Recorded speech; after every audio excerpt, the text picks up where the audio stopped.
కాలంలో ధర్మశాస్త్రాన్ని దేవుడు మోషే ద్వారా ఇచ్చాడు.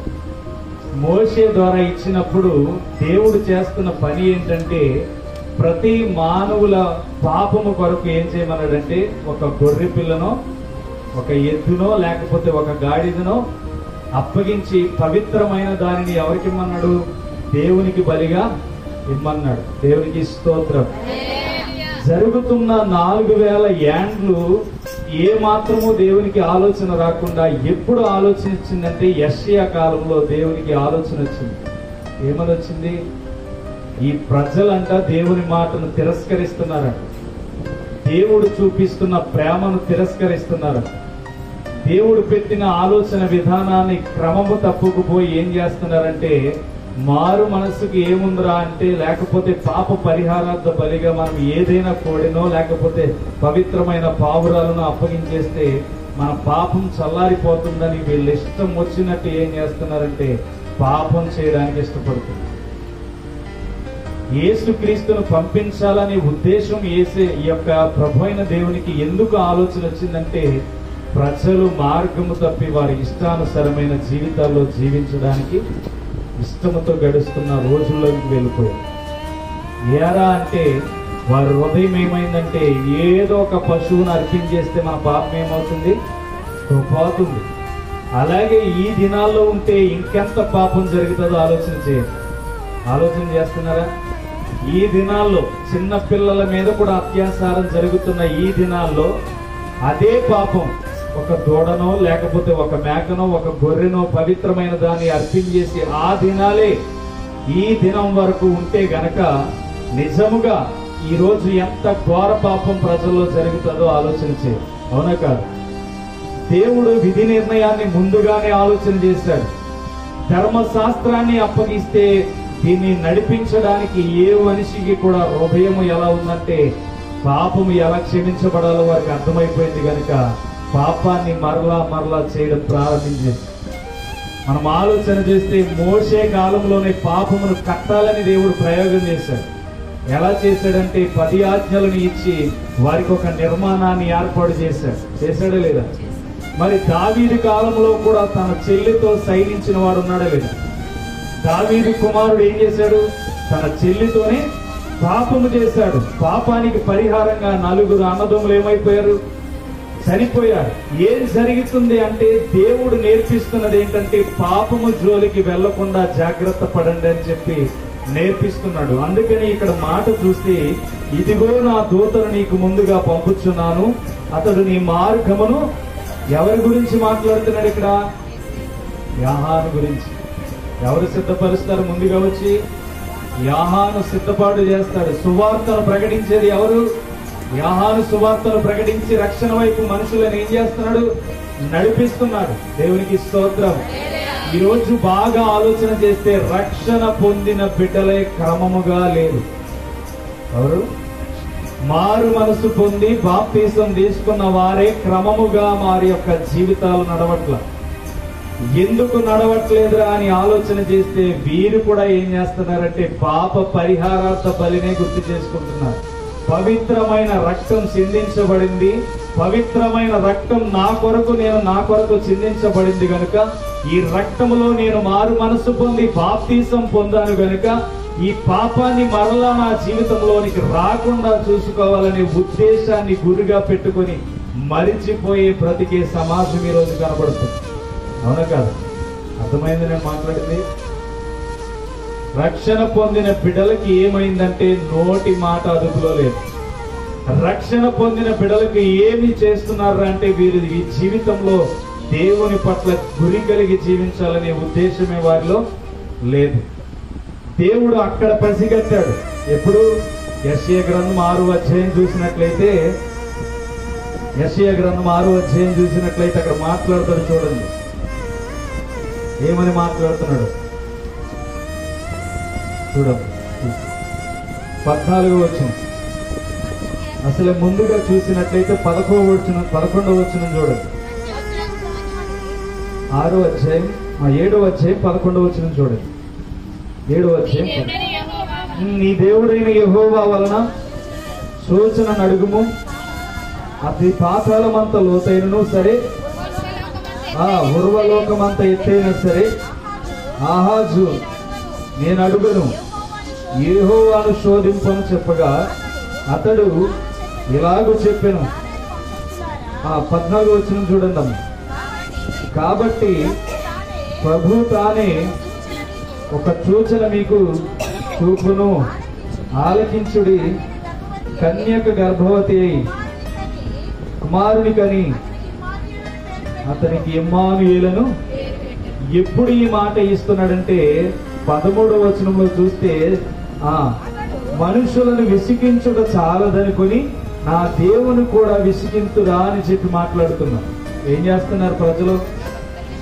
ప్రవక్తల్ని బాధ పెట్టడం మానేసి దేవుని కూడా ఏం చేస్తున్నారు? విసిగించేస్తున్నారు. దేవుడు విసిగిస్తున్నప్పుడు ఏం చేశాడంటే, ఇదిగో ఇక్కడ మాట్లాడుతున్న మాట కన్యక గర్భవతివై కుమారుని కనడని చెప్పి మాట్లాడుతున్న. ఎందుకు ఈ కుమారుడు కనడానికి సిద్ధమవుతున్నాడంటే, మానవుల పాపం పరిహారార్థ బలిగా కోడెలను, లేకపోతే పావురాలను, లేకపోతే గొర్రెలను ఏదో ఒకటి అర్పించి పాపానికి ఏమవుతుంది? ప్రాయశ్చిత్తం జరుగుతుంది. ఇక ఏ మాత్రము ఏ నరమానవుడు ఇంకా పాపములో అడుగు పెట్టకూడదని ఏం చేస్తున్నాడంటే, తన కుమారుణ్ణి పంపించి ఈ లోకంలో పాపము లేకుండా ఏం చేస్తున్నాడు? చెయ్యాలని ఇష్టపడ్డాడు. దేవునికి స్తోత్రం. ఈరోజు నేను బాగా అడుగుతున్నా, బాప్తిసం పొందిన తర్వాత, బాగా గుర్తుపెట్టుకోండి, బాప్తిసం పొందిన తర్వాత ఈ రోజుకి నా నోటంట అపవిత్రమైన మాట రాలేదని ఎంతమంది ఇక్కడ చేతులెత్తగలరు? బాగా మరలా మాట్లాడుతున్నాను. ఈ రోజుకి నా నోటంట ఇంచుమించు నా హృదయంలో గాని, నా ఆలోచనలో గాని, నా మాటలలో గాని నేను త్రోవ తప్పి ఒకరి గురించి నేను మాట్లాడలేదన్న వారు మాత్రమే చేతులెత్తారు. దేవునికి స్తోత్రం. బలమంగా మనం ఆలోచన చేస్తే చాలా మంది రక్షణ తీసుకున్న వాళ్ళు ఎందుకు నిలబడలేకపోతారు? మరి మారు మనసు ఎందుకు పొందారు? బాప్తిసం ఎందుకు తీసుకున్నారు?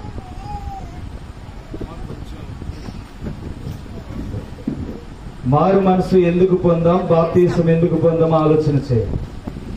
దేవుడు తన యొక్క ఉద్దేశాన్ని గుర్తింపజేస్తున్నాడు. ఏ రీతిగా గుర్తింపజేస్తున్నాడంటే, ప్రతి మానవాళి పాపము కొరకు క్రయధనముగా ఒక్కసారి పాపము ఏమైంది? చిందించబడింది. దేవునికి స్తోత్రం. చిందించబడినప్పుడు ఆ రక్తము ద్వారా పాప పరిహారార్థ బలిగా అయితే అవకాశం పాపం చేస్తే మరలా ఉంది. మరి రక్షణ తీసుకున్నవాడు ఈ దినాల్లో మరలా పాపం చేయొచ్చా? చెప్పండి. మరి పాపం చేయకూడదని తెలిసిన మనము పాపం చేస్తే దేవుడు క్షమిస్తాడా? క్షమించడని తెలిసినప్పుడు మన నోటిని ఎందుకు కాచుకోలేకపోతున్నాం? మన హృదయాన్ని ఎందుకు కాచుకోలేకపోతున్నాం? మన తలంపులను ఎందుకు కాచుకోలేకపోతున్నాం? ఒకరి గురించి మాట్లాడడంలో మనం ఎందుకు ఆ తలంపులను భద్రపరచుకోలేకపోతున్నాం? ఇవి అంత్య దినాలని దేవుడు గుర్తు చేస్తున్నాడు. ఇప్పటికైనా మనకి పోయిందేమీ లేదు. మనము చేసిన ప్రతి అవిధేయత క్రియను బట్టి మనము చేయవలసింది ఏంటంటే, దేవుని దగ్గర మనం ఏం చేయాలి? క్షమాపణ కలిగి, పశ్చాత్తాపము కలిగి దేవుని దగ్గర ఒప్పుకోవాలి. దేవుడు ఇచ్చిన అవకాశాన్ని మనం పాడు చేసుకున్నామా? దేవుడు ఇచ్చిన అవకాశాన్ని వ్యర్థపరచుకున్నామా? ఏ మాత్రము కూడా దేవుడు సహించడానికి పాప పరిహారార్థ బలి లేదు. అక్కడ ఏ బలి ఉంది? యేసుక్రీస్తు బలి కనబడుతుంది. అంటే పాపం విషయమై ఒక్కసారి ఏమైంది? రక్తము చిందించబడ్డారు. మనం పాత నిబంధన కాలం కదా, తప్పులు చేస్తే దేవుడు క్షమిస్తాడు కదా అనే ఉద్దేశంలో గనక ముందుకు వెళ్ళామా, అది మన జీవితంలో పొరపాటు కలిగిన పాపం అయిపోతుంది. ఏమవుతుంది? పొరపాటు కలిగిన పాపం అయిపోతుంది. ఈ రోజు రక్షణ లేని జీవితాలు అనేక మంది ఉన్న, రక్షణ తీసుకున్న బిడ్డలు కూడా ఏం చేస్తున్నారంటే పాపాన్ని చేస్తూ వారి జీవితాలను ఇంకా అదే బ్రతుకులో బ్రతుకుతూ, ఏముందులే నేను మనిషినే దూషించాను కదా అనుకుంటున్నారు. ఏముందులే మనిషిని ప్రేమించకుండా అసహ్యపరుచుకుంటున్నానని చెప్పి అనుకుంటున్నారు. అది చాలా విషయంలో పొరపాటు జరుగుతుంది. సాతానుడు మిమ్మల్ని ఏం చేస్తున్నాడంటే గ్యాలం వేస్తున్నాడు. చిన్న చిన్నవే కదా అని చెప్పి పొరపాటును దేవుణ్ణి అడిగితే క్షమించేస్తాడు కదా అని ఆలోచన చేస్తున్నారు. కేవలం అది పొరపాటు అని ఆలోచన చేయండి. దేవుడు మాట్లాడుతున్నాడు. మత్తయి సువార్త 18వ అధ్యాయం, మత్తయి సువార్త 18వ అధ్యాయం యేసుక్రీస్తు మాట్లాడుతున్న మాటలు చూడండి. అక్కడ శిష్యులు యేసునద్దకు వచ్చి పరలోక రాజ్యములో ఎవడు గొప్పవాడని అడుగుగా ఆయన ఒక చిన్న బిడ్డను తన యొద్దకు పిలిచి వారి మధ్యన నిలవబెట్టి ఇట్లనెను, మీరు మార్పు నుండి బిడ్డల వంటి వారైతే గాని పరలోక రాజ్యములో ప్రవేశింపలేరని మీతో నిశ్చయముగా చెప్పుచున్నాను. దేవునికి స్తోత్రం. బాప్తిసం పొందిన మీ యొక్క హృదయాలను అడుగుతున్నాను, మీకు చిన్న బిడ్డ వంటి మనస్తత్వం ఉందా? బాప్తిసం పొందిన మీ యొక్క హృదయాలను గుర్చి ఈ రోజు దేవుడు ఖండించమని చెప్పిన రీతిగా అడుగుతున్నాను, మీ హృదయాలకు చిన్న బిడ్డ వంటి మనస్తత్వం ఉందా? నాలో స్వార్థం లేకుండా బ్రతుకుతున్నాను అన్నవారు ఎంతమంది? ప్రతి ఒక్కరికి ఏముంది? స్వార్థం ఉంది. అయితే దేవుడు చెప్తున్న ఇక్కడ మాట, చిన్న బిడ్డల వంటి మనస్తత్వము గలవారైతేనే వారికి ఎంట్రన్స్ మాత్రమే ఉంటది. దేవునికి స్తోత్రం. హల్లెలూయా. మనము ఎంతో పాపం చేసామని దేవుడే చెప్పాడు, ఎన్నో పాపాల చుట్టూ తిరిగామని దేవుడే చెప్పాడు. అయినను వీటన్నిటిని విడిచిపెట్టి ఎప్పుడైతే నీవు మారు మనసు పొంది రక్షణ మార్గంలోనికి వస్తావో వాటన్నిటిని విడిచిపెట్టి వచ్చావు గనుక ఇక నీ జీవితం క్రొత్తదనముగా మార్చబడుతుంది. దేవునికి స్తోత్రం. హల్లెలూయా. ఈ రోజు మనం ఆలోచన చేస్తే మన పద్ధతిలో జరిగే విధానాన్ని దేవుడు గుర్తు చేస్తున్నాడు. ఏ విషయంలో నీకు పొరపాటు జరుగుతుందో, ఏ విషయంలో నీవు దేవునికి వ్యతిరేకముగా జీవిస్తున్నావో, ఏ విషయంలో దేవుని అవమానపరిచి బ్రతుకుతున్నావో ఈ క్షణము నుంచి వాటన్నిటికీ ఫుల్ స్టాప్ పెట్టి దేవుని సువార్త నీ దగ్గరకు వచ్చి ఏం చేస్తుంది? నిన్ను సిద్ధపాటు చేయడానికి ప్రకటించబడుతుంది. ప్రకటించబడుతున్నప్పుడు ఈ సువార్తను నువ్వు ఎలా అంగీకరించాలంటే చిన్న బిడ్డ వంటి మనస్తత్వంతో నువ్వేం చేయాలి? ఈ యొక్క మాటలు అంగీకరించాలి. దేవునికి స్తోత్రం. మనుషులు ఉంటారు, వెళ్ళిపోతారు, స్నేహం చేస్తారు, దూరం అయిపోతారు, బంధువర్గాలు ఉంటాయి, దూరం అయిపోతాయి. కానీ పరలోకం వెళ్తున్న నీ స్థితి ఎప్పుడు పదిలముగా ఉండాలి. దేవునికి స్తోత్రం. హల్లెలూయా. నీ జీవితంలో కావలసినది ఏంటంటే మొదటిగా మారు మనసు నీలోనికి రావాలి. మారు మనసు రావాలంటే నీలో ఉన్న దోష నివారణంతా విడిచిపెట్టేయాలి. ఇలా విడిచిపెట్టగలమా? ఒకడు సముద్రం ఈదుతూ వెళ్తున్నాడు, ఒడ్డు కనబడ్డది, ఒడ్డుకి వెళ్తాడా? వెనక్కి చూసి మరలా పరుగులు పెట్టుకుంటూ వీదుకుంటూ వెనక్కి వెళ్ళిపోతాడా? ఏం చేస్తాడు? వాడి జీవితంలో గమ్యం ఎక్కడుంది? ఒడ్డుకే వెళ్ళాలి. మయ్యానికి వెళ్తే ఈయన ఏం చేస్తుంది? ఏ చేప మింగేస్తుంది, ఏ తిమింగలమో వాడిని ఏం చేస్తుంది? మింగేస్తుంది. కనుక వాడి ప్రయత్నం ఎక్కడ ఉంది? ఒడ్డుకే వాడి ప్రయాణం సాగాలని ఇష్టపడుతూ ఉంటాడు. అయితే మన జీవితంలో కూడా సువార్త ఎప్పుడైతే మనల్ని ఒడ్డుకి చేర్చాలని ఇష్టపడుతుందో, సువార్త మనము నిత్య రాజ్యంలోనికి చేర్చాలని ఇష్టపడుతుందో, వెనక విడిచిపెట్టిన పాపముల వైపు ఏ రోజు కూడా మనము కన్నెత్తి చూడకూడదు. వెనక విడిచిపెట్టిన పాపముల వైపు మనం ఎన్నో కూడా వెనుదిరిగి చూడకూడదు. చూసామా ఏం చేస్తుంది? సాతానుడు మనల్ని ముంచేస్తాడు. దేవునికి స్తోత్రం. ఈ రోజు రక్షణ మార్గంలో అడుగు పెట్టాలనుకున్న మన జీవితం, లేకపోతే రక్షణ మార్గంలో అడుగుపెట్టిన మన జీవితం ఎలా ఉండాలంటే సిద్ధపాటు కలిగిన హృదయముతో దేవుని ఎదుట నిలబడే జీవితముగా ఉండాలి. దేవునికి స్తోత్రం. ఈ రోజు గురిలేని బ్రతుకులు మనం బ్రతికమా పనికి రాని జీవితంగా మారిపోతాయి. రక్షణ పొంది ఫలితం ఉండదు, మారు మనసు పొంది ఫలితం ఉండదు, మన జీవితాల్లో మనం నోటిని కాచుకోకపోతే ఫలితం ఉండదు. దేవుడు అదే చెప్తున్నాడు ఈ రాత్రి. నువ్వు బాప్తిసమే పొందుండొచ్చు, మారు మనసే పొందుండొచ్చు, కానీ దేవునికి లెక్కలో ఉన్నావో లేదో ఆలోచన చేయి. లోకా సువార్త 15వ అధ్యాయం 10వ వచనంలో మాట్లాడుతూ అంటున్న మాట ఏంటో చూడండి. లోకా సువార్త 15వ అధ్యాయం 10వ వచనం, అటువలే మారు మనసు పొందు ఒక పాపి విషయమై దేవుని దూతల ఎదుట సంతోషము కలుగునని మీతో చెప్పుచున్నాను. ఎవరి విషయమంట? గాలికి ఎగిరిపోయే మారు మనసు కాదు, పడిపోయే మారు మనసు కాదు, స్థిరముగా స్టాండర్డ్ గా నిలబడే మారు మనసు వైపు దేవదూతలు ఏం చేస్తాయంట? సంతోషింపజేస్తాయంట. దేవునికి స్తోత్రం. మరి మనను బట్టి దేవుడు సంతోషిస్తున్నాడో లేదో మీకే వదిలేస్తున్నా. మీ హృదయానికి నిన్ను బట్టి దేవుడు సంతోషిస్తున్నాడో లేదో ఈ రాత్రి నీకే వదిలేస్తున్నా ఈ మాట. నిన్ను బట్టి దేవుడు దూతలకు ఆజ్ఞాపించి ఇదిగో నా యొక్క కుమార్తె నా కోసం తన హృదయాన్ని భద్రపరచుకుంటుంది, చూడు సంతోషించండి అని చెప్పి దేవుడు నీ విషయమై దూతలకు ఆజ్ఞాపిస్తున్నాడో లేదో ఆలోచన చేయండి. ఈరోజు మాట కుదురుగా ఉండదు బాప్తిసం పొందిన వారికి. ఈ రోజు రక్షణలోకి వచ్చిన వారికి హృదయమే స్థిరముగా ఉండదు. మరి రక్షణలోకి ఎందుకు అడుగు పెట్టావంటే ఏదో రోజు దేవుడు నన్ను పట్టుకుంటాడు. దేవుడు నిన్ను పట్టుకోడు.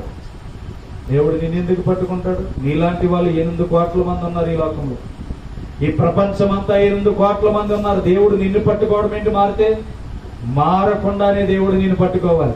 దేవునికి స్తోత్రం, హల్లెలూయా. అటువంటి మారు మనసు నీ జీవితంలోనికి రావాలి. అటువంటి ఉన్నతమైన స్థితి నీలోనికి రావాలి. నీతో మాట్లాడుతున్నవాడు ఆమెతో మాట్లాడితే నా హృదయం కదిలించబడుతుంది, ఆమెతో మాట్లాడుతున్నప్పుడు నా స్థితి కదిలించబడుతుంది అనే ఉద్దేశం నీలోనికి రావాలి. నిన్ను చూస్తే ఈమె నా లాంటి స్వభావం గలదే అని ఆలోచన రాకూడదు. నిన్ను చూసినప్పుడు ఆమెకు కలగవలసిన రీతి ఏంటో తెలుసా? ఈమెలో ఉన్న గొప్పతనం నన్ను మార్పులోనికి తీసుకువస్తుంది అనే ఉద్దేశం నీలోనికి రావాలి. మన నోరే స్థిరంగా లేకపోతే ఎదుటివాడు మన దగ్గరకు వచ్చి ఏం నేర్చుకుంటాడు? మన జీవితమే స్థిరము లేకపోతే ఎదుటివాడు మన దగ్గరకు వచ్చి ఏం నేర్చుకుంటాడు? అందుకనే సువార్తను మిమ్మల్ని సిద్ధపాటు చేయడానికి ప్రకటింపబడుతున్న సువార్త మిమ్మల్ని సిద్ధపాటు చేస్తుంది. ఈ రోజు నీ జీవితంలో సిద్ధపాటు అనేది లేకుండా ఉంటే కనుక ఈ రోజైనా గుర్తింపు చేసుకో. దేని వైపు ఆలోచన చేస్తున్నావో పాటలో పాడి ఉన్నాం ఏమని? ఎన్నాళ్ళు నీవు జీవించినా గాని ఏముంది ఈ లోకంలో, ఎన్నాళ్ళు నీవు చేసిన క్రియలన్నిటికీ తీర్పుంది పరలోకంలో.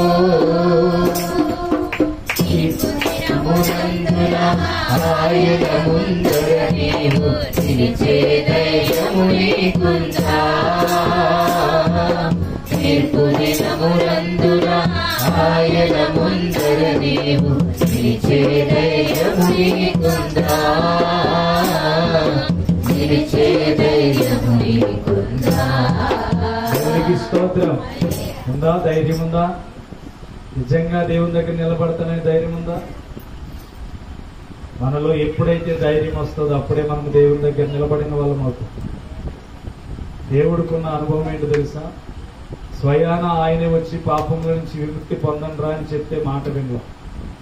ఆయన మాట వినలేదు కదా అని చెప్పి కుమారుడిని పంపిస్తే కుమారుడి విషయంలో కూడా ఏం చేస్తున్నారంటే మరలా అదే త్రోవ నడుస్తున్నారు. అవునా కాదు? పాస్టర్లు స్థిరంగా ఉన్నారు ఈరోజు. ఆలోచన చేయండి. మరి విశ్వాసులు ఉండాలంటే పాస్టర్లు స్థిరంగా ఉండాలి కదా. వారి విశ్వాసం విశ్వాసులకు చూపించగలిగితేనే కదా వారి జీవితాలు కూడా మారేది. వారిలే లేనప్పుడు వీళ్ళు కూడా ఏం చేస్తున్నారంటే ఆయన చేస్తే లేదు నేను చేస్తే వచ్చిందా అని చెప్పి అవిధేయతతో బ్రతుకుతుంది. ఆయనకి తీర్పు ఉందా లేదా? నీకు తీర్పు ఉందా లేదా? ఆయన గురించి నీకెందుకు ఆయన మారకపోతే? ఆయన గురించి నీకు మాటలు ఎందుకు మారకపోతే? ఆయన గురించి ఆలోచన ఎందుకు నీకు మారకపోతే? నీ జీవితం తీర్పు దగ్గర నిలబడినప్పుడు రోషము కలిగి రొమ్ము కొట్టుకుని ప్రభువా అని ఏడవకుండా ధైర్యము కలిగి నిలబడే శక్తి నీలోనికి రావాలి. దేవుడు అదే చెప్తున్నాడు. మారు మనసు పొందిన వారి విషయమే దేవదూతలు ఏం చేస్తారంట? సంతోషిస్తారు. మరి నీ గురించి దేవుడు సంతోషిస్తున్నాడా? కనీసం నీవు నీట ములుగుతున్నప్పుడైనా దేవుడు సంతోషించాడో లేదో ఆలోచన చే.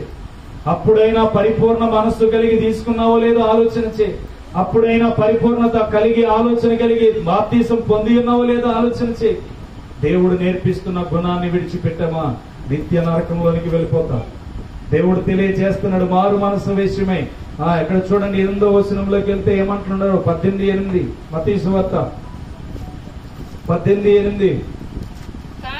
కాగా నీ చేయి అయినను నీ పాదమైనను నిన్ను అభ్యంతరపరిచిన యెడల దాని నరికి నీ యొద్ద నుండి పారవేయము. 2 చేతులతో 2 పాదములు కలిగి నిత్య అగ్నిలో పడవేయబడుట కంటే పుట్టివాడువను అంగహీనుడుగాను జీవములో ప్రవేశించుట నీకు మేలు. ఏం చేయమన్నాడు? అడ్డొచ్చిందని తీసేయమన్నాడు. దేనికి? పాపానికి ఏదైనా అడ్డొచ్చిందా దాన్ని తీసే. అది ఉండడం వల్ల నీవు పరలోకంలో ఏం చేస్తున్నావు? ఉన్నతమైన స్థితిని పోగొట్టుకుంటున్నావు, లేకపోతే కోల్పోతున్నావు. నీ జీవితంలో ఉన్నతమైన స్థితి ఎక్కడ కోల్పోతుంది? నిన్ను అభ్యంతరపరుస్తున్న వాటిని సరిగ్గా పెట్టలేకపోవడంలో. వాటిని స్థిరముగా పెట్టాలి. నీ కన్ను వాడిని చూడంటుందా, లేకపోతే ఆమెను చూడంటుందా? దీన్ని స్థిరముగా లైన్ చేయాలి. లైన్ చేయకపోతే ఏం చేయమంటున్నాడు? దాన్ని తీసేయమంటున్నాడు. నీ చేతులు పాపముల చేతులు పాలు పంచుకుంటే ఆ చేతులు ఏం చేయమన్నాడు? ఒకటి ఉంటే నీకు గుర్తింపు ఉంటది, రెండోది ఉంటే పాపం చేయాలని ఇష్టం ఉంటది. కనుక ఒకటి తీసేసుకుంటే ఎందుకు తీసుకున్నావో నీకేం చేస్తుంది? గుర్తింపు చేస్తా ఉంటది. దీన్ని తీసుకున్నావంటే ఇదేం చేస్తుంది అంటే, రే పాపం చూడకూడదని నీవు కన్ను తీసుకున్నావు, ఇక పాపం వైపు నువ్వేం చేయకూడదు, చూడకూడదని గుర్తింపు చేస్తా ఉంటది. మరి గుర్తింపు రావాలి. నీవు మారు మనసు పొందావని, నీవు బాప్తిసం పొందావని గుర్తింపు రావాలి. సహోదరిని ప్రేమించలేని వాడు నన్ను ప్రేమించలేడు. అవునా కాదా? సహోదరిని ప్రేమించాలి. ప్రేమించబడినప్పుడే నీ జీవితం ఎలా ఉంటదంటే దేవునికి ఇష్టంగా మారుతుంది. అయ్యో రక్షణ పొందేశాను, బాప్తిసం పొందేశాను, నేను ప్రార్థన చేస్తున్నానంటే అబ్బే దేవుడు ఏం కేర్ చేయడు. నీ ప్రార్థన కేర్ చేస్తాడు అనుకున్నావా? నీ ప్రార్థనకి ఉన్నావు ఎన్నోసార్లు జవాబు ఎందుకు రాదు? ఎన్నోసార్లు జవాబు దేవుడు ఎందుకు ఇవ్వడు? నీ ప్రార్థనకి మాగరించి ఏడుస్తున్నాను, అయ్యా ప్రార్థనకి జవాబు రావట్లేదు, ఎందుకు వస్తుంది? నీ మాట, నీ హృదయం సరిగ్గా లేదు. నీ పక్కన ఉన్న భర్తని ప్రేమించాలన్న ఉద్దేశం ఉండదు, లేకపోతే నీ ఇంటిలో ఉన్న సహోదరిని ప్రేమించాలనే ఉద్దేశం ఉండదు, లేకపోతే నీ చెల్లినో నీ అక్కనో ప్రేమించాలనే ఉద్దేశం నీలో ఉండదు. మరి అలాంటప్పుడు నీ ప్రార్థన ఎలా ఆలకిస్తాడు? ఆలకిస్తాడు దేవుడు. మరి దేవుడు ఆలకించాలంటే మన హృదయం ఎలా ఉండాలి? స్థిరముగా హృదయము భద్రపరుచుకుని దేవుని కొరకు ఏర్పాటు చేస్తూ ప్రయత్నాల్లో ఉండాలి. ఎలా ఉండాలి? ప్రయత్నాల్లో ఉండాలి. ప్రతి దినము ప్రయత్నమే. నీ జీవితంలో కొత్త రోజు వచ్చిందంటే ఏంటి? దేవుని పట్ల ఏం చేయాలి? కొత్త ప్రయత్నం చేయాలి. పాతవే అనుకుంటే పాత జీవితమే కనబడుతుంది మన జీవితంలో. మరి క్రొత్తది కనబడాలంటే దినము క్రొత్త దినముగా మనం మలుచుకోవాలి. దేవునికి స్తోత్రం. హల్లెలూయా. అపోస్తలుడైన పౌలు అంటాడు, దినము మహిమలో నుంచి అధిక మహిమకు వెళ్తున్నాను, నా సహజ ముఖమును నేను అద్దములో చూసుకోవట్లా, నా ముఖం అంతా రోజు రోజుకి క్రొత్తదనముగా కనబడాలని చెప్తున్నాడు. మరి మన జీవితాల్లో క్రొత్తదనం కనబడుతుందా ఈరోజు? మన జీవితాల్లో క్రొత్త అనుభవం కనబడుతుందా ఈరోజు? మారు మనసు పొందండి అని చెప్పాడు దేవుడు లేదా? పాప పరిహారార్థముగా ఎన్నో బలులు ఇచ్చేస్తున్నారు. వీళ్ళ మాటలు నేను పట్టుకోవడం మానేసి నా కుమారుని పంపించి ఎవడు ఇష్టం వచ్చినట్టు వాడిని బతకని తీర్పులోకి వచ్చిందారో చూసుకుందామని విడిచిపెట్టేశారు. అవునా కాదు? ఇప్పుడు కాపాడుకునే బాధ్యత ఎవరిది? మందా కాదు? మందేనా? మంద అయినప్పుడు మన నోరు అభ్యంతరపరుస్తుంది. ఎవరితో మాట్లాడుతున్నావో వాళ్ళతో దూరంగా ఉండాలో వద్దు. మన నోరు అపవిత్రపరుస్తుంది. వాటిని మాట్లాడకూడదంటే దూరముగా ఉండాలో వద్దు. నిన్ను కన్ను టీవీ సీరియల్ వైపు వెళ్తుంది, దాన్ని చూడకూడదనే అనుభవంలోనికి వెళ్ళాలో వద్దా? నిన్ను అభ్యంతరపరుస్తున్న దాన్ని ఏం చేయమన్నాడు? తీసేయమన్నాడు. తీసేయమన్నాడా లేదా? తీసేస్తేనే కదా నీకు భయం వచ్చేదని చెప్పాడు.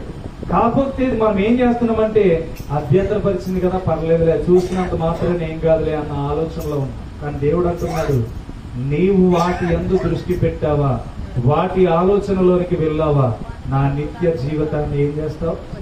నా దగ్గరికి రావాల్సిన నిత్య జీవితం ఏమైపోతుంది? కోల్పోతుంది. కాబట్టి నిన్ను అభ్యంతరపరిచేదాన్ని ఏం చేయమన్నాడు? తీసేయమంటున్నాడు. కనుక నువ్వు చేయవలసింది ఏంటంటే ఈ దినాన్ని నుంచి బాగా గుర్తుపెట్టుకోండి. ఈ దినాన్ని నుంచి ఇవి మీకు ఎందుకు చెప్తున్నానంటే అంత్య దినాల్లోనికి దగ్గరికి వెళ్తున్నాం. అర్థమవుతుందా? అప్పుడే ఇన్స్టాగ్రామ్ లో యూట్యూబ్ లో వచ్చేసింది ఏంటని క్రిస్మస్ పాట అప్పుడే ఎట్టేస్తున్నాడు. 100 రోజులు ఉందంట. అవునా కాదా? ఇంకా 100 రోజులే ఉంది క్రిస్మస్ కి. అర్థమవుతుందా? మన ఇంటింట ఏమొచ్చేద్ది ఇప్పుడు? సందడి వచ్చేద్ది. అవునా కాదా? కాబట్టి ఆలోచన చేయండి. రాబోతున్న ఆలోచనలు మన దృష్టిలో ఉన్నాయంటే రాబోతున్నవాడు కూడా దగ్గర ఉన్నాడు. దేవునికి స్తోత్రం. రాబోతున్నవాడు దగ్గర పడ్డాడంటే మన జీవితం పవిత్రముగా ఉందో లేదో జాగ్రత్త పడండి. మీ నోటిని కాచుకోమని దేవుడు చెప్తున్నాడు. మీ మనస్సును స్థిరపరచుకోమని దేవుడు చెప్తున్నాడు. మీరు దేని యందు అవిధేయులై బ్రతుకుతున్నారు, దేని క్రియల్లో మునిగిపోయి బ్రతుకుతున్నారు, దాని నుంచి బయటికి వచ్చేయండి అని చెప్తున్నాడు. ఇక్కడ అంటున్న మాట, మిమ్మల్ని ఏదైతే అభ్యంతరపరుస్తుందో దాన్ని ఏమన్నాడు? తీసేయమంటున్నాడు. ఎందుకని? ఆయనను గుర్తింపు చేసుకోవడానికి మాత్రమే. దేవునికి స్తోత్రం. హల్లెలూయా. కుమారుడి రక్తానికి కూడా విలువ కట్టలేదనుకో, మన భవిష్యత్తు పాడైపోతుంది. ఏమవుతుంది? మన భవిష్యత్తు, మన కుటుంబ భవిష్యత్తు పాడైపోతుంది. కుమారుని రక్తం చాలా విలువైంది. ఒక్క బొట్టు కూడా ఉంచుకోకుండా కార్చేసాడంటే కారణం ఉంది కదా? అవునా లేదా? కారణం ఉంది. మన పవిత్రమైన రక్తం ఒక్క నీటి చుక్కను కూడా కింద పారబోసాడంటే ఒక కారణం ఉంది. ఏంటి? ఆ పవిత్రమైన రక్తానికి చాలా విలువ ఉంది. కడగబడిన హృదయానికి కూడా చాలా విలువ ఉంది. దేవునికి స్తోత్రం. ఈరోజు కడగబడిన మీ హృదయాలు పాపాన్ని చూడడానికి వీల్లేదు. దేవుడు అదే చెప్తున్నాడు. మిమ్మల్ని అభ్యంతరపరిచే వాటన్నిటికీ దూరంగా ఉన్నారు. మిమ్మల్ని దుష్టుడు ఏ విషయంలో పడగొడుతున్నాడో వాటన్నిటికీ మీరేమవ్వాలి? దూరం అయిపోవాలి. దేవునికి స్తోత్రం. మార్కు సువార్త 1:4 చూడండి ఏం మాట్లాడుతున్నాడు.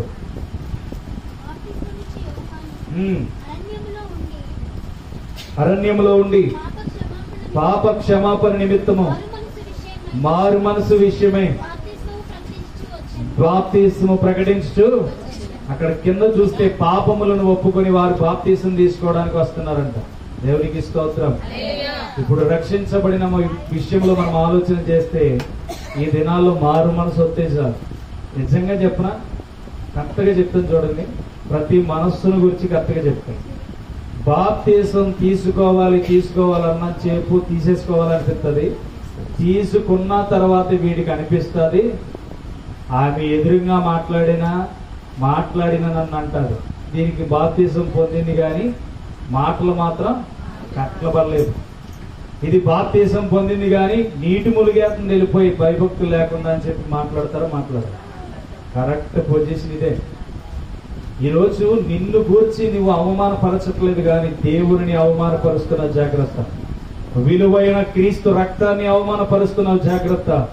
పాపం విషయంలో ఒక్కసారి పాప క్షమాపణ కలుగుతుందేమో గాని దేవుని విషయంలో ఎవడైనా దూషించడానికి ఇష్టపడ్డా వాడికి యుగమందైనను పరలోకమందైనను ఏ మాత్రము క్షమాపణ దొరకదు.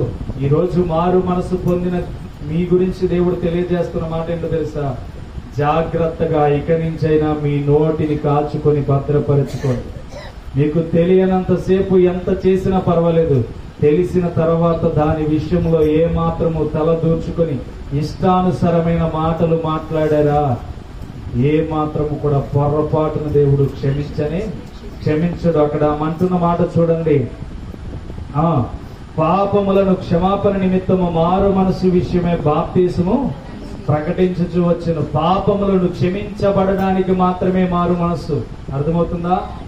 పాపములను క్షమించబడడానికి మాత్రమే మారు మనస్సు. బాప్తిసం ఎందుకయ్యా అంటే నీ జీవితం క్రొత్తదిగా మారిందని చెప్పడానికి. దేవునికి స్తోత్రం. అపోస్తలుడైన పౌలు అంటాడు, మీరు బాప్తిసమే పొందారా? పరిశుద్ధాత్మలో బాప్తిసం పొందలేదా అని అడుగుతాడు. అపోస్తల కార్యం 19వ అధ్యాయంలో అడుగుతాడు. ఎందుకని అడుగుతాడంటే బాప్తిసం పొందిన వాడు క్రొత్త జీవితంలోనికి అడుగుపెట్టాడు. క్రొత్త జీవితంలోనికి అడుగుపెట్టిన వాడు పరిశుద్ధాత్మను పొందుకోవడానికి అధికారము కోసం ప్రయత్నం చేయాలి. చంకలు కొట్టేసుకుంటాం నేను పరలోకం వెళ్తాను, ఏం వెళ్ళం. బాప్తిసం పొందినోడల్లా పరలోకం వెళ్ళిపోవడం. మనం అనుకోవచ్చు పరలోకం వెళ్ళిపోతానని. చాలా సింపుల్ గా, చాలా ఖండితంతో కూడింది. అందుకని కాలు అడ్డొస్తే కాలు తీసే అంటున్నాడు, చెయ్యి అడ్డొస్తే చెయ్య తీసేయమంటున్నాడు. ఎందుకు చెప్తున్నాడు? నీ హృదయం స్థిరముగా ఉండాలని దేవుడు చెప్తున్నాడు. నీ ఆలోచన పద్ధతి దేవుని స్థిరముగా నిలబెట్టాలని దేవుడు చెప్తున్నాడు. వీటన్నిటిని విడిచిపెట్టి నీ జీవితాన్ని గనక ఇష్టానుసారంగా బ్రతికితే గనక గోదావరిలో వెనక చూస్తే ఏమవుతుంది? సముద్రంలో వెనక చూస్తే ఏమవుతుంది? ప్రాణం పోదా? ఒడ్డు దగ్గర ఉన్నప్పుడు ఎక్కడికి వెళ్ళాలి? ఎదరికే వెళ్ళాలి. వాక్యం కూడా నీకు చెప్తున్నప్పుడు ఏం చేయాలంటే రక్షణ మార్గాన్ని తీసుకొని దేవుని చిత్తాన్ని ఎరగడానికి నీవేం చేయాలి? గుర్తింపు చేయాలి. దేవునికి స్తోత్రం. దేవుని యొక్క మాటలను విడిచిపెట్టకూడదు మన జీవితంలో. పోయిన వారం ప్రత్యేకింపబడిన దాని గురించి మాట్లాడితే కేవలం ఒక్క నోరు మాత్రమే వినపడ్డది నాకు. మరి మిగతా నోర్లు మీ ప్రత్యేక జీవితం మీకు అవసరం వద్దా? ఈ ప్రత్యేక జీవితం మీకు అవసరం వద్దా? ఎందుకు ప్రత్యేకించబడమంటున్నాడు దేవుడు? నా కొరక? లేకపోతే ఇక్కడ కూర్చున్నందుకు మీకైనా టీలు ఇచ్చినందుకు నాకేమన్నా ధనం పెరుగుతుంది? ఇంట్లో పెరుగుతుందా? మీ గురించి దేవుడు సువార్తను ప్రకటిస్తున్నాడు. మీ జీవితాలను ఎంతగానో ఆయన సన్నిధిలో నిలబెట్టడానికి ఇష్టపడుతున్నాడు. ఆయన రాజ్యంతో పాటు వచ్చినప్పుడు ఆయనతో పాటు ఎత్తబడే వారిలో ఉండడానికి దేవుడు ఇష్టపడుతున్నాడు. మరి ప్రత్యేకించబడాలని అంతగా మనం నేర్చుకుంటే ఈ వారం అంతట్లో ఎంత ప్రత్యేకత కలిగి జీవించారు మీరు? మీ జీవితాలను ఎంతగా ప్రత్యేకత కలిగి దేవునికి అర్పించారు మీరు? ఆలోచన చేయండి. పాపములను ఒప్పుకొని దేవుని చిత్తానికి వెళ్ళాలని ఆలోచన ఈ అంత్య దినాల్లో చాలా ప్రాముఖ్యమైనది. మనకి ఏ సమయమున ఏది వచ్చి మనల్ని కొడతాదో తెలియదు. ఏ సమయమున ఏ మృత్యు వచ్చి మనల్ని మింగేస్తుందో తెలియదు. మింగడానికి సిద్ధపడక ముందే దేవుని కొరకు సిద్ధపాటు కలిగి మనము జీవించాలి. దేవునికి స్తోత్రం. హల్లెలూయా. లోకాసు వార్త 5:32 చూడండి.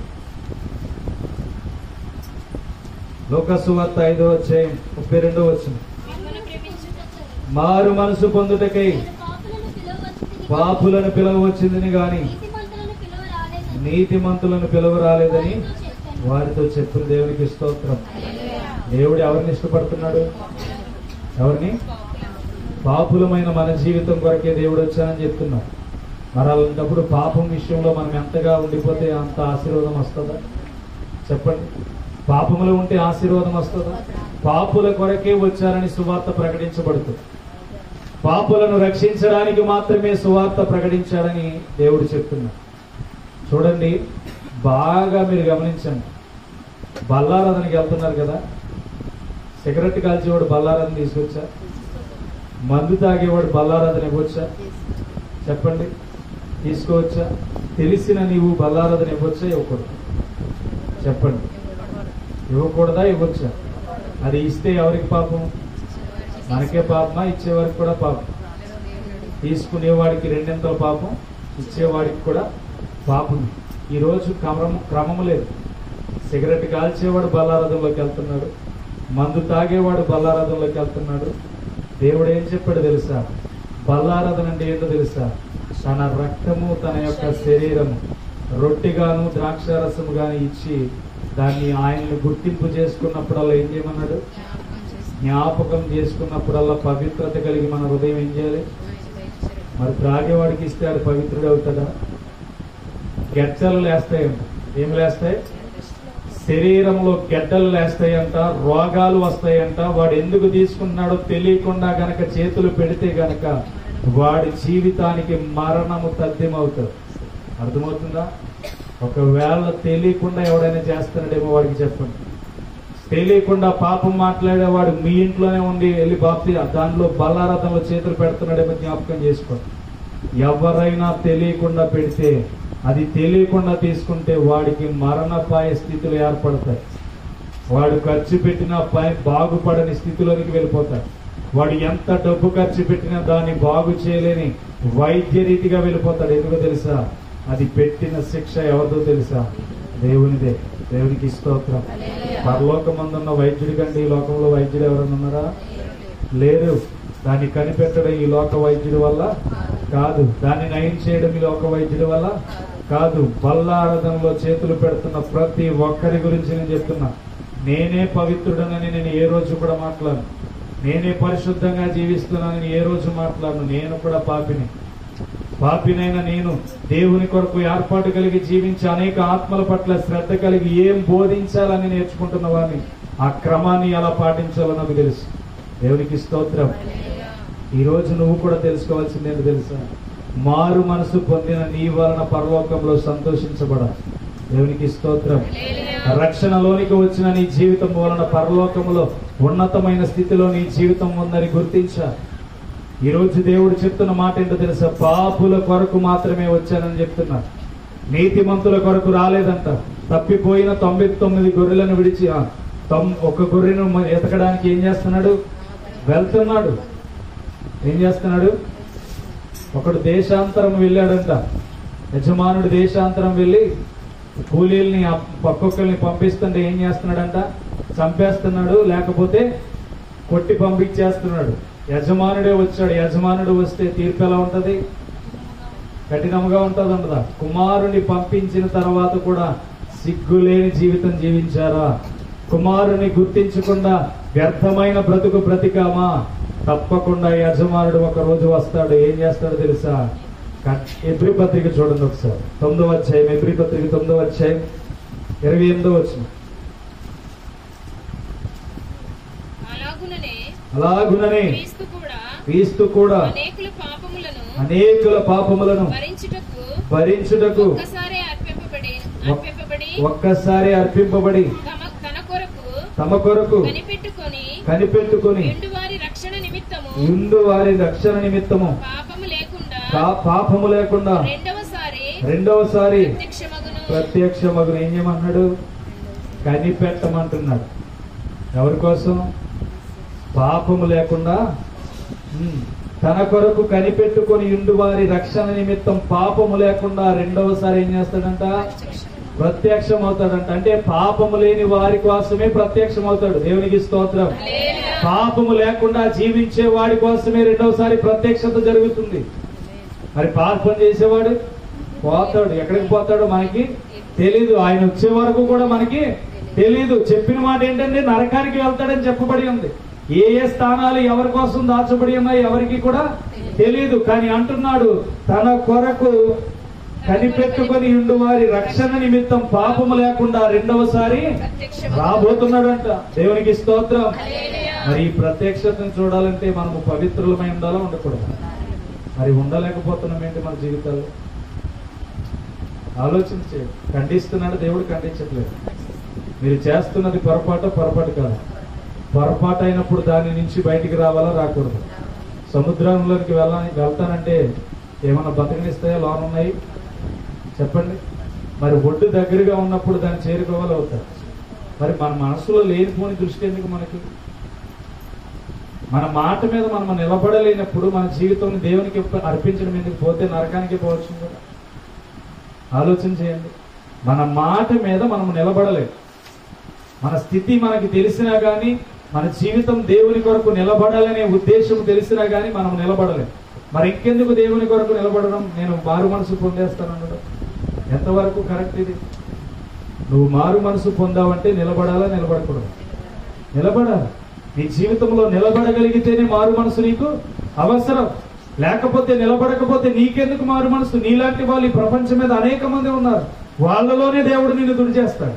అవునా కాదు? మరి బాప్తీసం తీసుకుని దేవుణ్ణి అవమానపరచడం ఎంతవరకు కరెక్ట్? ఈ రోజైనా ఆలోచన చేయండి. నీ వలన దేవుడు బాధపడుతున్నాడేమో. నీవు మాట్లాడుతున్న వ్యక్తిగత జీవితం వలన దేవుడు బాధపడుతున్నాడేమో. నీవు మాట్లాడుతున్న మనుషులు లేని విషయాల్లో మాట్లాడుతున్నావేమో. ఆ మనిషి ఇక్కడ లేకపోయినా ఆ మనిషి గురించి దురుద్దేశం కలిగి మాట్లాడుతున్నావేమో. ఆ మాటల్లో నీవు పాలు పంపులు పొందకుండా జాగ్రత్త పడి దూరమైపో. దేవుడు అదే చెప్తున్నాడు. తన కొరకు కనిపెట్టుకొని ఉండు వారి రక్షణ నిమిత్తం పాపము లేకుండా రెండవసారి ఏం చేస్తాడంట? ప్రత్యక్షమవుతాడంట. దేవునికి స్తోత్రం. ఈరోజు దేవుడు ప్రత్యక్షమవుతానని దేవుడు చెప్తున్నాడు. ఈ రోజు మన మనసులు మారిపోతాయా చెప్పండి? గుండ్లు రొమ్ము డేటే ఇచ్చేసే దేవుడు నిన్న ప్రత్యక్షమై రేపు రాత్రి రాబోతున్నానని చెప్పాడు. రాత్రికి రాత్రి మనం పవిత్రపరచబడిపోతామా? ఏం చెయ్యాలో మనకే అర్థం కాదు.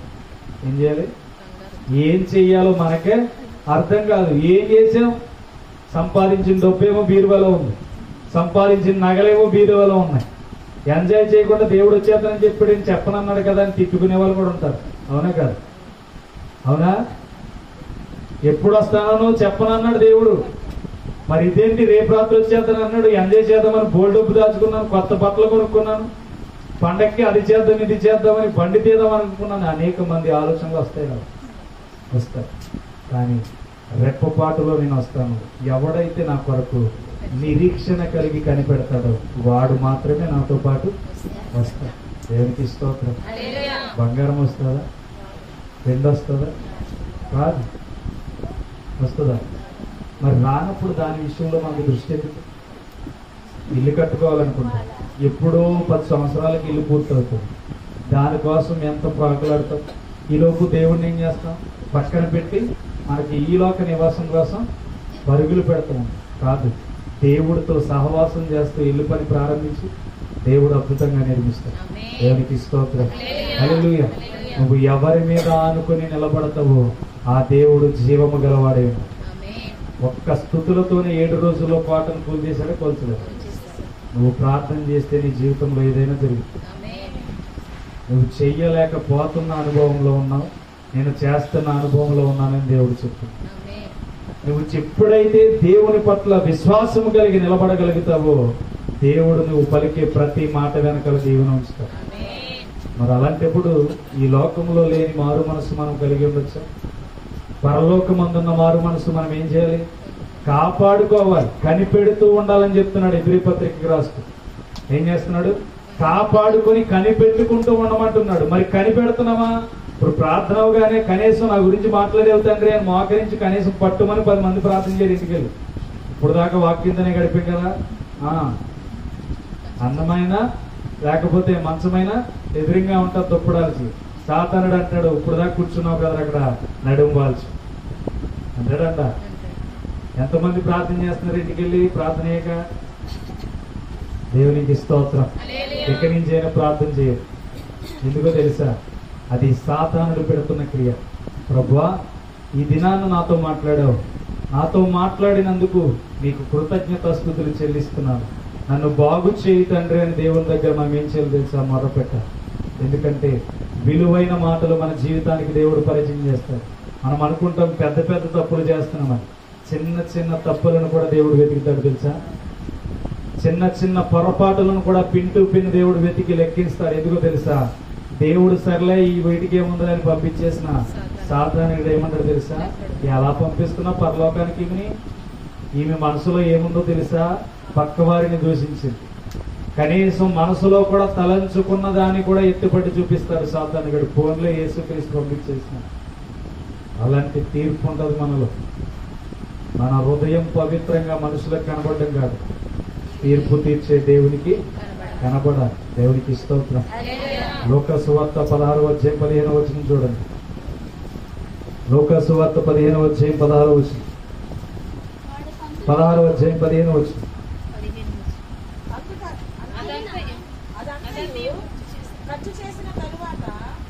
లూకా సువార్త 16:15 ఆయన మీరు మనుషుల ఎదుట నీతిమంతులను అనిపించుకొందురు గాని దేవుడు మీ హృదయములను ఎరుగును.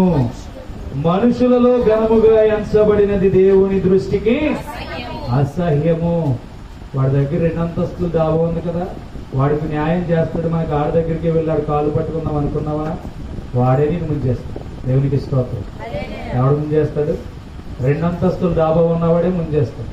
వాడిలో పలుకుబడి ఉందని చెప్పి వాడి దగ్గరికి వెళ్ళి కాలు పట్టుకున్నావా? వాడు ఏమాత్రం ఆలోచించడు. నీ మీదకి ఏం చేస్తాడు? గొయ్యితో వేస్తాడు. మరి ఎవరి దగ్గరికి వెళ్ళాలి? దేవుని దగ్గరికి వెళ్ళి, ప్రభువా, నా హృదయంలో న్యాయం ఉంటే నన్ను గెలిపించు, లేకపోతే నన్ను ఓడించు. నేను కరెక్ట్ గా ఉంటే నన్ను నడిపించు, నేను కరెక్ట్ గా లేకపోతే నన్ను పాతాళానికి దోసే అని నీవు దేవుని దగ్గర మాట్లాడితే చిటికలో నీకు ఫలితం వచ్చేస్తుంది. దేవునికి స్తోత్రం. హల్లెలూయా. దేవుడు అంత గొప్పగా హృదయాలను కనిపెడుతున్నాడు. ఏ హృదయం అయితే మనుషుల దగ్గర గణపరచాలనుకుంటుందో, ఏ మనుషుడు నన్ను పొగడాలని ఇష్టపడుతుందో ఆ హృదయం దేవునికి అక్కర్లేదు. ఆయన దృష్టి మాత్రం వాడి మీదకి వెళ్ళదు. మరి ఎవరి దృష్టి వెళ్తుందంటే, తన్ను తాను తగ్గించుకుని ఎవడైతే దేవుని కొరకు ఎదురు చూస్తాడో వాని పైకి దేవుని దృష్టి బలముగా వస్తాడు. దేవునికి స్తోత్రం. హల్లెలూయా. నీలో ఉన్న పొరపాటు, నీలో ఉన్న స్థితి నిన్ను నింపుగా గుర్తు చేసుకుని, దేవా, నేను ఈ పాపము చేశాను, ఈ పాపములో నుంచి నాకు నువ్వు చూస్తున్నావు గనక నాకు విముక్తి కావాలి. ఏ నరుడు కూడా నాకు న్యాయము తీర్చడు. న్యాయము తీర్చే నరుడు నీవే గనక నా పాపమును ఒప్పుకొని నీ దగ్గరకు వస్తున్నాను. నా రక్షణ జీవితాన్ని నీకు ఇవ్వాలనుకుంటున్నాను ప్రభువా, నన్ను మార్చుకుంటావని దేవునికి మాత్రమే మనం చేయగలిగితే నిన్ను ఉన్నతమైన స్థితిలోనికి దేవుడు తీసుకువెళ్తాడు. దేవునికి స్తోత్రం. రోగాలు రావడానికి కారణం నువ్వే. బలహీనతలు నీ కుటుంబంలో చొరబడడానికి నువ్వే. నీ కుటుంబంలో అన్యాయం జరగడానికి కారణం నువ్వే. ఎందుకు తెలుసా? రక్షణ పొందాక క్రీస్తు రక్తమును ఇంకా అవమానపరుస్తున్నావు. రక్షణ పొందాక క్రీస్తు నామమును ఇంకా తక్కువ చేసి చూస్తున్నావు. రక్షణ పొందాక కూడా నీ హృదయంలో దేవునికి స్థానం ఇవ్వాలనే ఉద్దేశం నీలోనికి రాకుండా దాన్ని దూరం చేస్తున్నావు. అందుకనే కుటుంబం మీద సాతానుడు జడులు వేస్తున్నాడు. అలజడులు లేపి ఏం చేస్తున్నాడంటే నీ కుటుంబాన్ని సమాధానం లేకుండా చేసేస్తున్నాడు. రక్షణ పొందిన నీ జీవితంలో అలజడులు రాకూడదంటే నీవు పొందిన రక్షణను కనిపెడుతూ తన కొరకు ఏం చేయాలంటే రక్షణ కోసం ఎదురు చూస్తూ ఉండాలి. దేవునికి స్తోత్రం. ఈరోజు మనం ఎంతగానో ప్రయాసపడుతున్నాం, ఎంతగానో ఏదో పొందుకోవాలనుకుంటున్నాం, ఏది మన జీవితంలో ఉండదు. అర్థమవుతుందా? రేపటి దినాన్ని మనం ఏం చేయాలంటే రేపటి దినం కోసం ఆలోచించాలి. ఫ్యాక్టరీకి వెళ్ళి చీరలు కట్టాలని నెలంతా వెయిట్ చేస్తున్నాం. అది ఏదో ఒక రీతిగా ఇంట్లో పప్పుకో ఉప్పుకో వెళ్ళిపోదు. అవునా కదా? ఎంత కష్టపడితే అంతగా మనం ఆ కష్టం వెనకాల పరుగుపెడతాం. కానీ కష్టపడడంలో దేవునికి అర్పించి ఎదరికి వెళ్తే దేవుడు మనల్ని ఉన్నతమైన స్థితిలోని తీసుకెళ్తాం. నేను అంటున్నాను కదా, నువ్వు ఏదైతే ప్రారంభించాలనుకుంటున్నావో మనుషుల దగ్గర చేయి చాచకుండా దేవుని దగ్గర చేయి చాచి అడిగావంటే దేవుడు నీవు ఏదైతే సాధించాలని అనుకుంటున్నావో దాన్ని దేవుడు నీ ముందుకు తీసుకొచ్చి పెడతాడు. అది ఎలా జరుగుతుందనేది కాదు, దేవునికి అసాధ్యమైనది ఏది కూడా లేదు గనక ఆయన అన్ని సమస్తపరిచి సమాధానపరిచి నీ ముందుకు తీసుకొచ్చి పెడతాడు. అయితే దేవునికి నీవిచ్చిన హృదయం పవిత్రంగా ఉందో లేదని భద్రముగా నీవు చేసుకుంటూ ఉండాలి. బాప్తీసం పొందేమంటే కాదు, కానీ బాప్తీసం పొందిన తర్వాత వచ్చే క్రొత్త అనుభవాలు చాలా ఉంటాయి. వాటి యందు మన వాళ్ళు దృష్టి పెట్టరు, కానీ పరలోకం వెళ్ళిపోతానని దృష్టి పెడతారు. అది ఎంతవరకు కరెక్ట్ కాదు. పరలోకం వెళ్ళాలంటే ఇదిగో ఎబ్రీ పత్రికలు చెప్తున్నాడు, రక్షణ కోసం ఏం చేస్తున్నారంట? కనిపెడుతున్నారంట. ప్రతి దినం కనిపెట్టాలి. ప్రతి దినం నీ ప్రార్థన దేవుని చెవులోనికి వెళ్ళాలి. ప్రతి దినం దేవుని వాక్యం చదువుతూ ఆయన మందిరంలోనికి నీ యొక్క ఆరాధన వెళ్ళాలి. ఒక్కడిగా ఉన్నా, ఇద్దరిగా ఉన్నా, ముగ్గురిగా ఉన్నా నీవు చేయవలసింది ఏంటంటే ఉదయము సాయంత్రము దేవుడిచ్చిన అవకాశాన్ని బట్టి ఆయనతో నీవేం చేయాలి? గడపాలి. ఈరోజు మన జీవితాల్లో ఏం కలిగి జీవిస్తున్నామంటే యేసుక్రీస్తు పాపములను ప్రభు అయిన దేవుడు పాపముల నిమిత్తం గొర్రెపిల్లను వధించండి, మీ పాపములను క్షమించబడతాయని చెప్పాడు. కానీ వారు తిరస్కరించి పాపాన్ని వ్యతిరేకించి పాపములోనే వారి జీవితాలను ఏం మాట్లాడుతున్నాడు చూడండి. ఒకసారి జీవిస్తాను. మలకి 1వ అధ్యాయం 1వ వచనం చూడండి.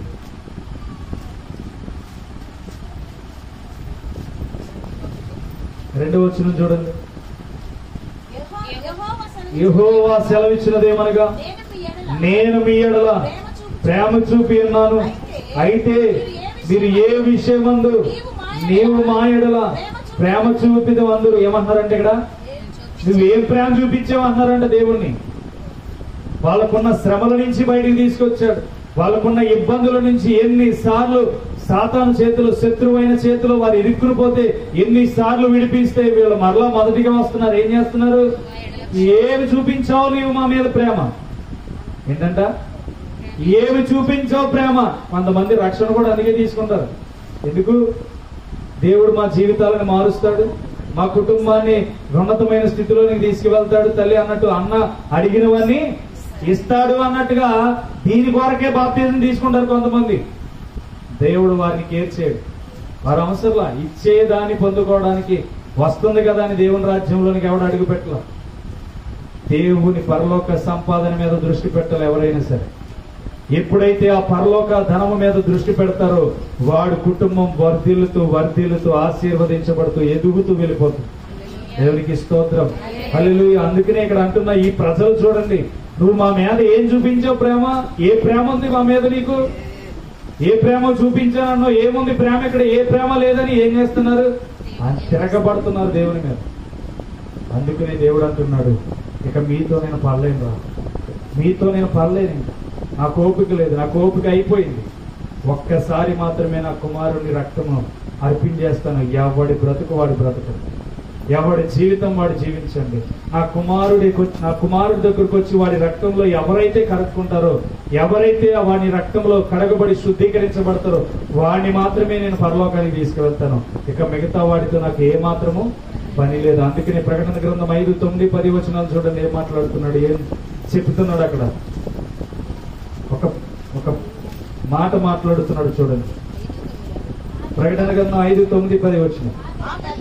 ఆ పెద్దలు నీవు గ్రంథములు తీసుకొని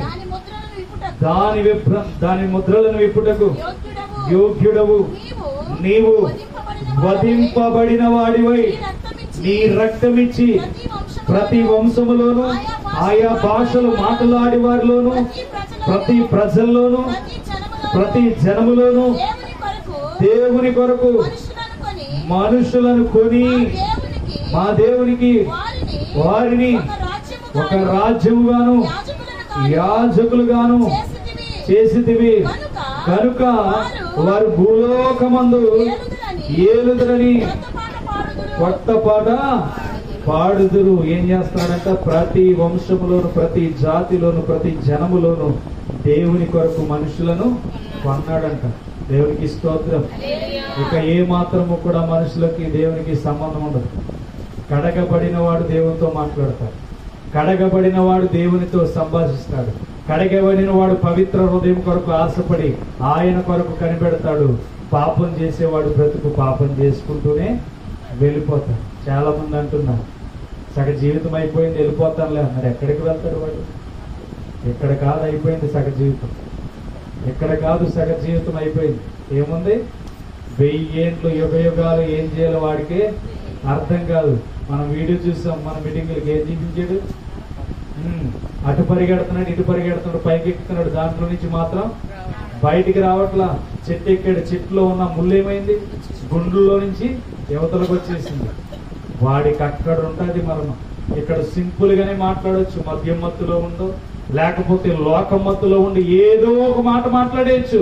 కానీ అక్కడికి వెళ్ళిన తర్వాత వాడికి ఉన్న జీవితం వాడు ఇక్కడ గుర్తించలేకపోతున్నాడు. అందుకనే పాప పరిహారార్థమైన బలిని తీసేసి ఇప్పుడు ఏం చేశాడంటే క్రీస్తు రక్తాన్ని ఎంతగా విలువ పెట్టి మనల్ని కొన్నాడంటే ప్రతి జాతిని కొనేశాడంట. దేవునికి స్తోత్రం.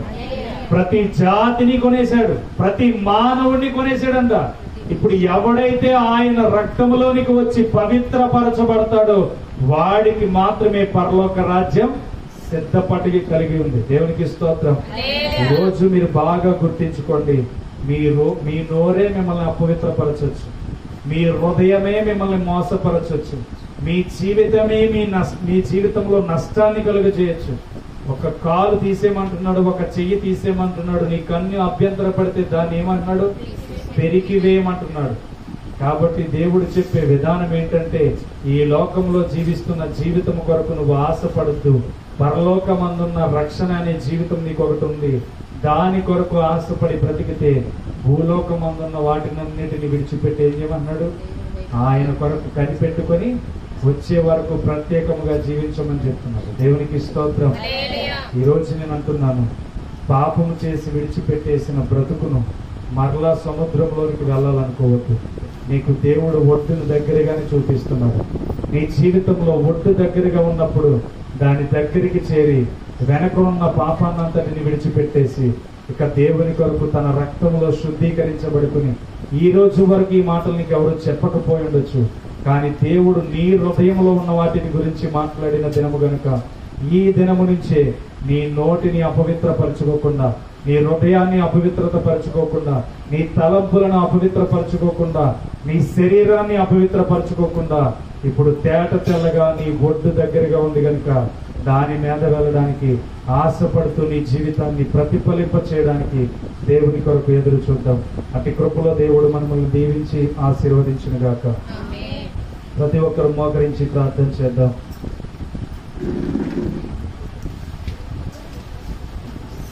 ప్రతి ఒక్కరు మోకరించి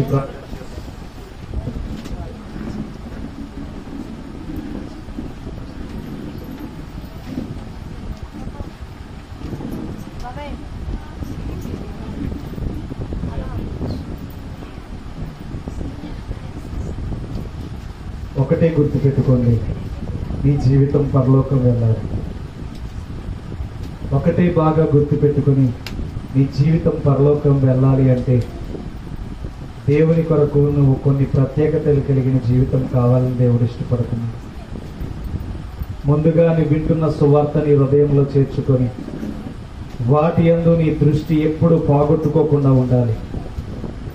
ఎప్పుడైతే వాక్యమును విని నీ జీవితం కృష్ణ కలిగి దేవుని కొరకు ఎదురు చూస్తుందో నీ జీవితంలోనికి దేవుడు ఉన్నతమైన స్థానాన్ని ఇవ్వడానికి ఇష్టపడు. ప్రకటన గ్రంథంలో చెప్తున్న మాట, రక్షణ పొందిన వాడు ఈ భూలోకమును ఏలుదారు క్రొత్త పాటలు పాడుచు అని చెప్తున్నాడు.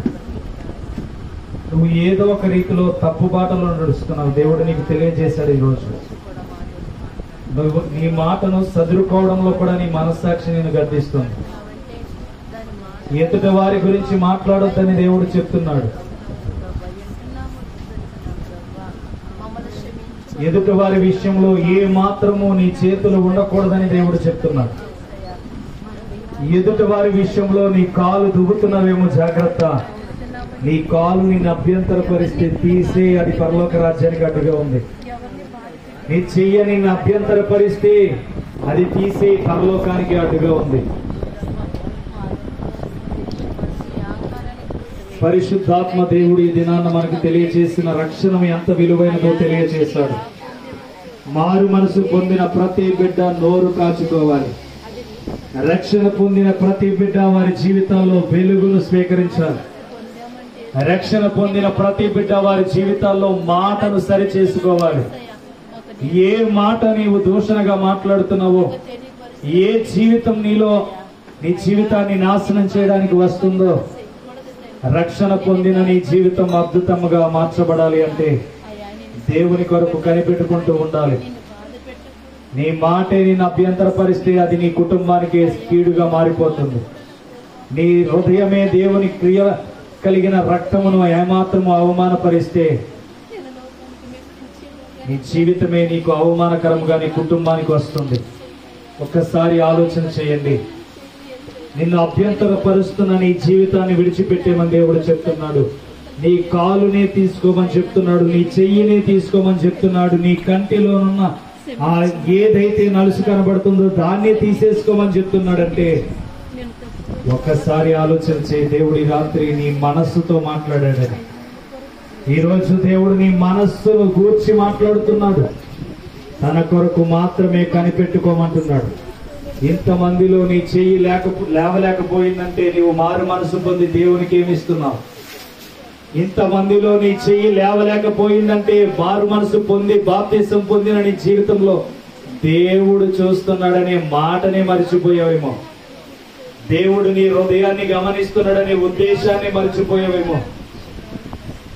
వాక్యము తెలియని వాడు తప్పు చేస్తే దేవుడు క్షమిస్తాడేమో గాని వాక్యము తెలిసిన వాడు తప్పు చేస్తే దేవుడు ఏ మాత్రము క్షమించాడు. వాక్యము తెలిసిన వారు తప్పు చేసి కాలు దువ్వినా మాట దువ్వినా దేవుడు ఏ మాత్రము క్షమించనేరడు. ఈరోజు నీవు దేవుని మాట తీరి బ్రతికి ఉన్నవేమో.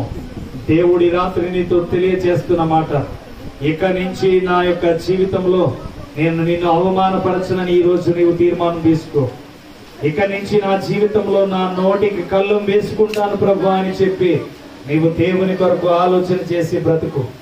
నా నోటికి, నా హృదయమునకు, నా మనస్సుకు నేను కళ్ళెము వేసుకుని బ్రతుకుతాను ప్రభు అని చెప్పి ఈ రోజున నీవు నీ యొక్క హృదయమునకు పశ్చాత్తాపము కలిగి దేవుని అడుగు. నేను పొరపాటు చేశాను ప్రభు, నేను లోకాన్ని ఆశించి నిన్ను అవమానపరిచాను ప్రభు, లేనిపోని మాటలతో ఒకరిని దూషించాను రక్షణ పొందిన తర్వాత ప్రభువా. ఈరోజు నాతోనే మాట్లాడావు, నన్నే దర్శించావు. నా కొరకే నీవు తెలియచేసిన మాటలు నావే ప్రభువా. ఫలానా వ్యక్తి విషయంలో ప్రతి దినము మాట్లాడుతున్నా, ఫలానా వ్యక్తి విషయాలలో నేను ప్రతి దినము వారి కోసం వీరి కోసం మాట్లాడుతూనే ఉన్నాను. నిజమే, నీ రక్తమును అవమానపరుస్తున్నానని మర్చిపోయాను. నీవు నా కొరకు ఒక్కసారి నీ రక్తమును చిందించావని నేను మరిచిపోయాను ప్రభువా. ఇదిగో నీ కుమారుడు ద్వారా నాతో మాట్లాడావు, నీ యొక్క వర్తమానము ద్వారా ఈ దినాన్ని నాతో మాట్లాడవు తండ్రి. ఏ మాత్రము నిన్ను అవమానపరచను ప్రభువా. ఇక రోషం కలిగి నీ రక్షణ కొరకు కనిపెట్టుకొని బ్రతుకుతాను ప్రభువా. నీ రాకడ కొరకు నిలబడి నేను బ్రతుకుతాను ప్రభువా.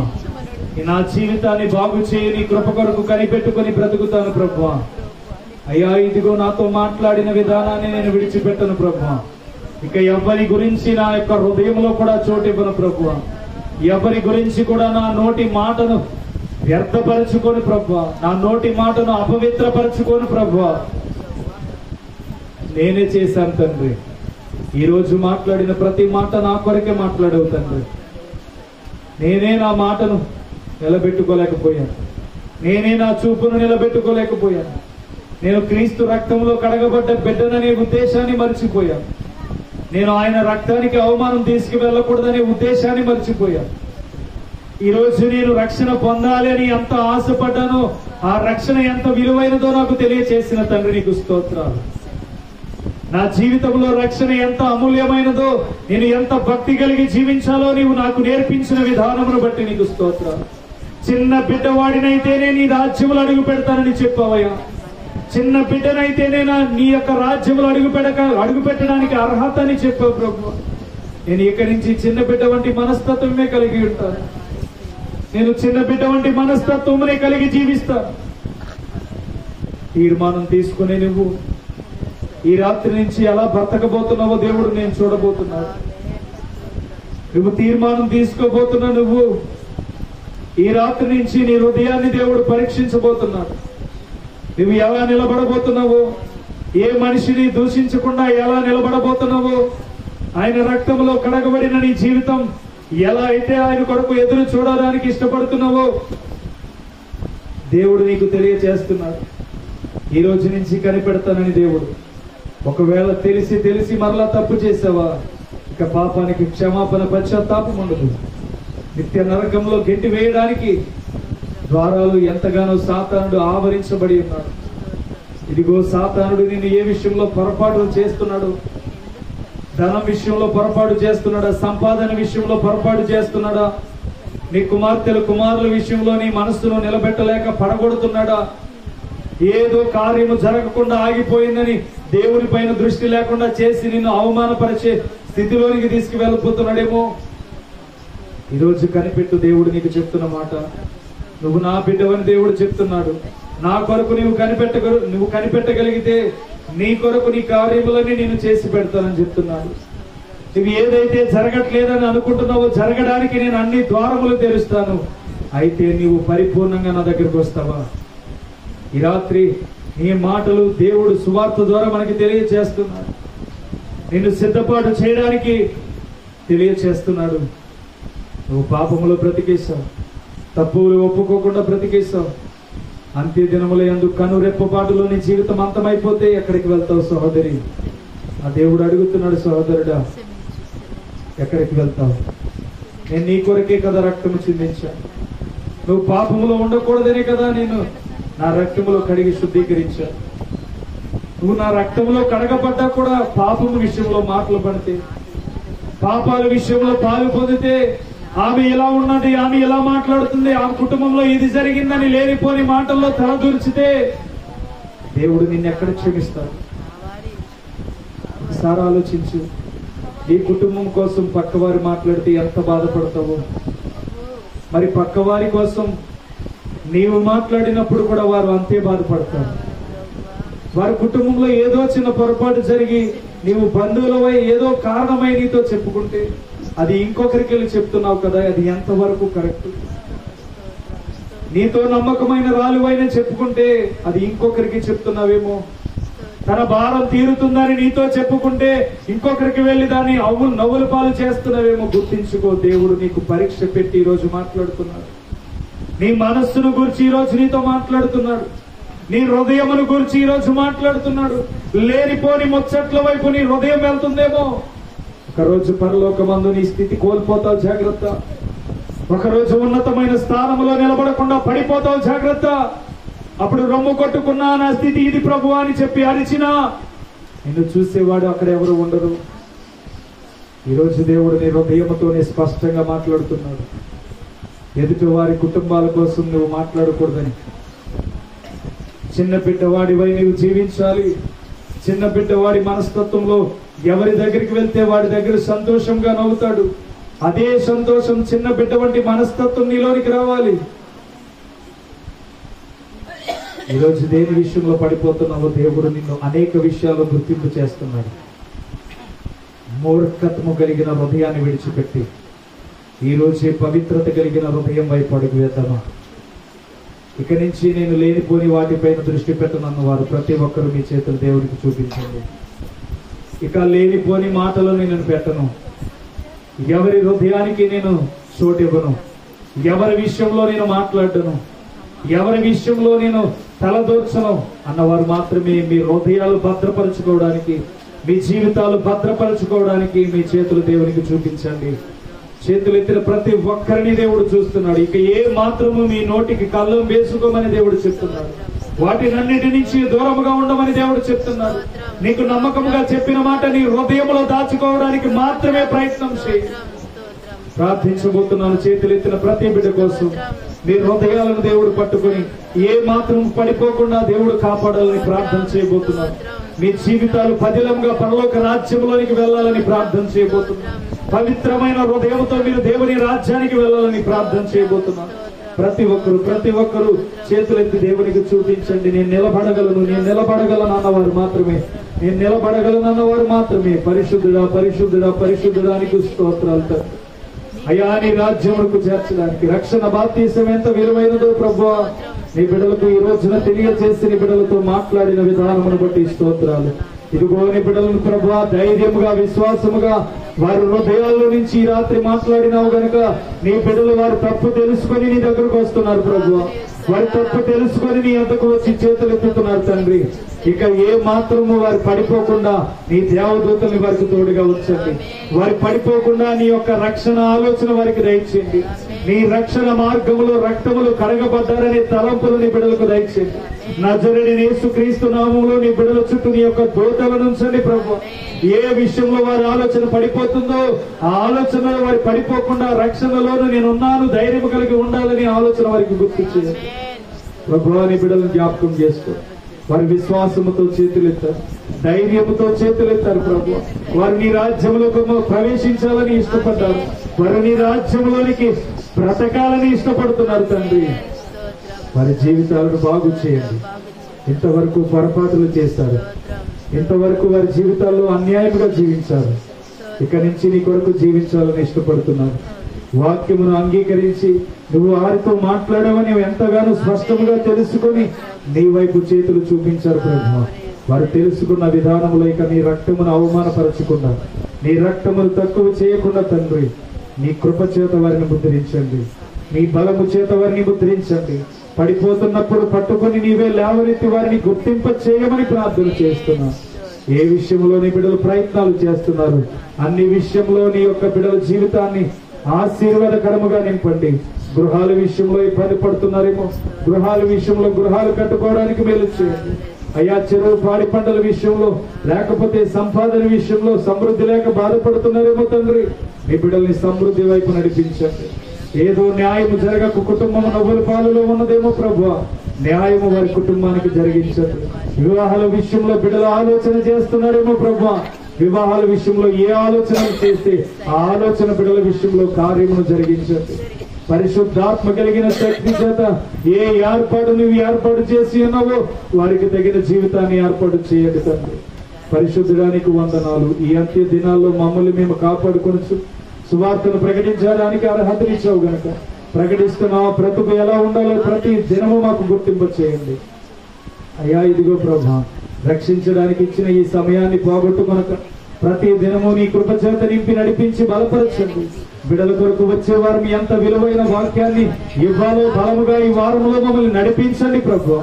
స్థిరమైన ఉజ్జీవాన్ని బిడ్డలకు రగిలించండి. ఎంతో మంది యవనస్తులు పాడైపోతున్నారు, పడిపోయి సాతాను ఉచ్చులో లేవలేక ఉన్నారు తండ్రి. తల్లిదండ్రులు మోసం చేస్తున్నారు, వారు మోసపోతున్నారని తెలుసుకోలేకపోతున్నారు. తల్లిదండ్రులు కళ్ళు కప్పుతున్నాను అనుకుంటున్నారు కానీ పరలోకమందున్న నీ కళ్ళు కప్పలేదని చెప్పి వారు గుర్తించలేకపోతున్నారు. యవనస్తులను పట్టుకోండి తండ్రి. పరిశుద్ధాత్మ నీడలో యవనస్తులని కాపాడండి తండ్రి. కృప చూపించండి, బలపరచండి. అంత్య దినముల యందు నీ దర్శనములు పొందుతారన్నావు కనుక వారికి నీ దర్శనములతో భయపెట్టండి తండ్రి. నీ దర్శనముల చేత నీ వద్దకు నడిపించండి ప్రభు. నీవే ఈ గ్రామంలో ఉన్న యవనస్తులను పట్టుకోండి. వ్యర్థమైన వాటి చుట్టూ సెల్ ఫోన్లకి ఎడిక్ట్ అయిపోయి జీవిస్తున్నారు, వారిని బయటికి తీసుకురండి ప్రభు. నీ కృప చేత నింపండి. ఏ తల్లిదండ్రులు బాధపడకూడదు, ఏ బిడ్డలు బాధపడకూడదు ప్రభు. నీవే కృపతో నింపి నడిపించండి తండ్రి. ఏ తల్లిదండ్రులకు అన్యాయము జరగకూడదు ప్రభు. ఎవరికి అన్యాయము జరగడానికి వీల్లేదు ప్రభు. సాతానుడు ఉచ్చులో పడి మోసపోతున్న యవనస్తులను బయటికి తీసుకురండి ప్రభు. నీవే కృప చూపించి బలపరచు. నోవాహు దినాలు మాకు కనబడుతున్నాయి, సొదొమ గొమొర్రా కాలము కనబడుతుంది. పాపముతో నిండిపోయిన దేశాలు మాకు కనబడుతున్నాయి. పాపములతో ఉర్రీతో ఊగుతున్న యవనస్తులు కనబడుతున్నారు. జలప్రలయాలు, యుద్ధాలు అనేకమైనవి మాకు సూచనలుగా ఉన్నాయి. ఈ అంత్య దినాల్లో మమ్మల్ని మేము రక్షించుకోవడానికి కృపనివ్వండి తండ్రి. నీవే నీ బిడ్డల్ని బలపరిచి ఈ వారమంతలో వీరి కుటుంబాలకు క్షేమాన్ని కలుగజేయండి. దుష్టుడు ఏ మాత్రము బిడ్డల మీదకి వెళ్ళకుండానట్లు వీరి కుటుంబాల చుట్టూ, ప్రయాణాల చుట్టూ మీ దేవదూతని తోడుగా ఉంచండి తండ్రి. 91వ కీర్తన 11, 12 వచనాలు నీ బిడ్డలకి ఈ వారమంతా తోడుగా ఉంచండి తండ్రి. దుష్టుడు ఏ మాత్రము గలిబిలి చేయకుండానట్లు వీరి కుటుంబాల్లో సమాధానములు దయచేయండి. రోగములను తీసుకొచ్చి బిడ్డలను బలహీనపరుస్తున్నారు. జ్వరములతో బాధపడుతున్న బిడ్డలకు విడుదల దయచేయండి తండ్రి. యేసు నామములో జ్వరములతో బాధపడుతున్న బిడ్డలకు విడుదల దయచేయండి. తండ్రి బిడ్డలకు విడుదల దయచేయండి తండ్రి. పరిశుద్ధాత్మ నామములో నీ కృపతో ముద్రించి బిడ్డలు మరింతగా నీ సన్నిధిలో ఎక్కడైతే వాక్యం వినడానికి వెళ్తున్నారో వారి హృదయాలు భద్రపరుచుకొని పవిత్రమైన ప్రార్థన కలిగి చేతులెత్తి నీ వైపు చూపించడానికి మేలు చేయండి. పడిపోకుండా చెప్పిన వాక్యాన్ని భద్రపరచుకోవడానికి వారి హృదయాన్ని, వారి మనస్సును, వారి చూపును, వారి నడకను, వారి ఆలోచనలన్నిటిని ఎంతగానో భద్రపరుచుకొని నీ కొరకు ఎదురు చూసి కనిపెట్టే వారిగా వీరికి పెద్దలను ఆశీర్వదించి బలపరిచి నీ శక్తి చేత ముద్రించను. పరిశుద్ధాత్మ కలిగిన నామములు అడిగి వేడుకొనిచున్నాం తండ్రి. మన తండ్రి అయిన ప్రేమయు కుమారుడైన యేసుక్రీస్తు కృపయు ఇప్పుడును ఎల్లప్పుడూను ఆయన రాకడ ఆలస్యం అయితే ఆశీర్వాదకరముగా మన కుటుంబాలు దీవించబడును గాక. ఆమేన్.